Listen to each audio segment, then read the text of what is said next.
What we want to do is show you a little fencing tip when talking about your nickel press crimping sleeve.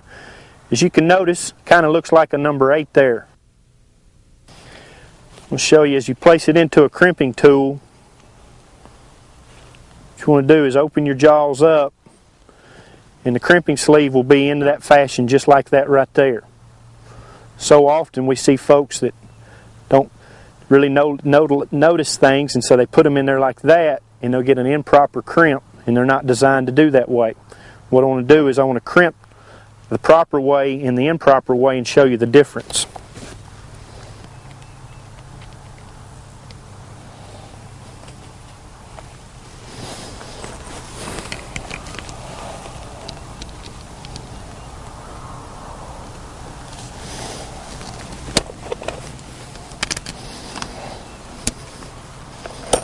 You'll notice there how nice and smooth and round it is in all, right around the wire itself.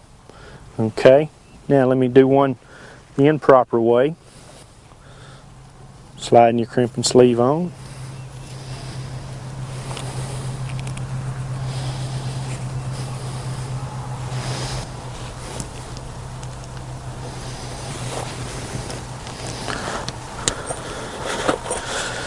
Okay. Notice the difference here. See how it crushed down the sides of it and everything. In a tension type situation, that would come apart, wouldn't hold together. Come back over to our one that's properly crimped. Notice how it's nice and smooth. Put those two wires nice and close together. Remember that fence tip when using crimp sleeves. Okay, Shane, now where are we at on this? What we're going to do is on this termination on this end down here, Kenny, we're going to use a piece of our actual material itself through our tensioners. So what we need to do is go ahead and cut us off some sections about 30 inches in length. Okay. If you'll help me measure these out, we'll cut us one. Okay. Right down at 30 there.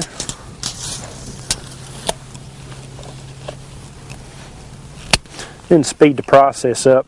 What we can do is just use this as our template, cut us a few more off, however many strands we've got. Now to take care of it. Sounds good. Good deal. Now to complete this process, what we're going to need to do is remove about 2 inches of polymer from each one of these ends so that we'll be able to loop them around the post themselves and crimp them off. Just real quick and easy. Just taking and using your tape measure. Then I've got a little handy little tool that I utilize, just kind of goes around it itself. Pull it right off there. 2 inches on the opposite end.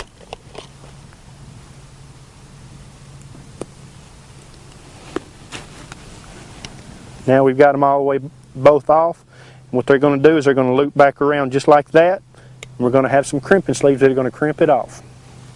To kind of simplify, not trying to hold these strands while we're working them around, what we're going to do is go ahead and drive a staple across the top of them.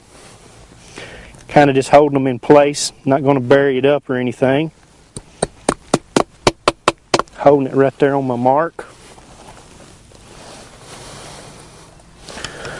Working my way right on up the line here.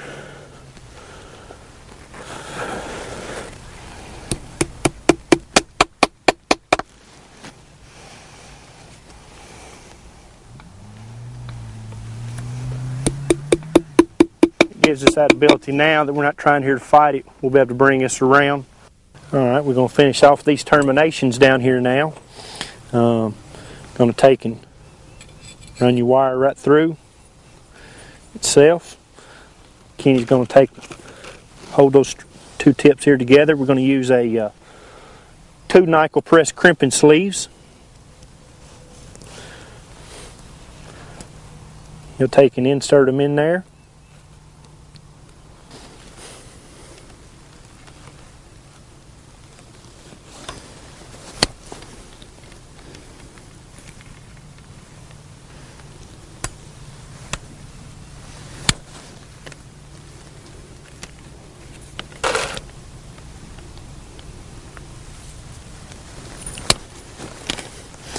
Alright, give it a good clean appearance.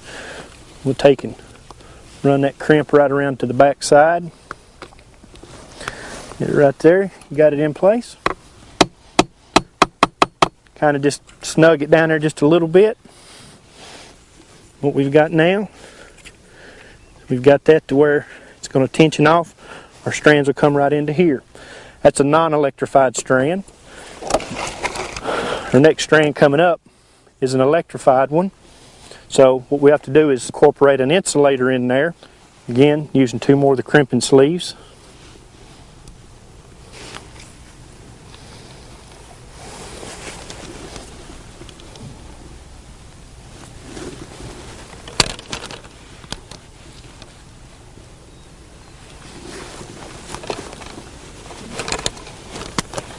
Alright, slide that back around.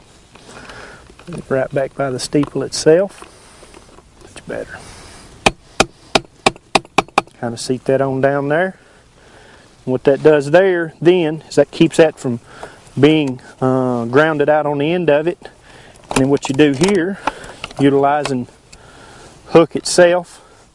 As you can see, the hook, one end's a little bit open more than the other. That's the end you want to place inside of your insulator. When you place your hook into it, this is the improper way. If you'll notice, the hook here and the wire there, it's pulling away from each other in that fashion. What you want to do is make sure and flip this over so that when you place the hook in, they're binding together. And what it is of course the wire's coming out here and the hook's going in, so they're compressing it in together. That's proper installation utilizing the end-strain insulator. Okay, as you can see now, I've pulled my polymer all the way around this, and I'll come in here and cut. You just roughly cut you off about 4 inches here. You may cut a little more, a little less. It's skin it back. Take and install it through the hole, as you can see in the strainer here. Flip, make sure everything's flipped down. Get your tensioner handle out. And as you can see, you'll install it. For your material, start ratcheting. You may have a little trouble with your ratchet. Start out if they're new, they'll get a little tight, but all you have to do is ratchet up. You've got her pulled in, you've got her locked in right here. You can start tensioning from the other end, or you can finish tensioning from this end. Either one that the customer preference is. Okay, as you can see now, we're pulling it hot. Then slide off about 4 inches of your material. Get down here. Install it in your ratchet tensioner here. Just like so. I usually come in from the back side, that way I'll have a good strong pull whenever I go to ratchet. And then we'll start ratcheting this thing up.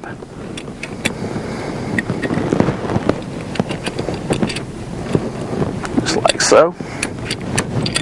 Get about 2 or 3 good pulls on it. Then it's ready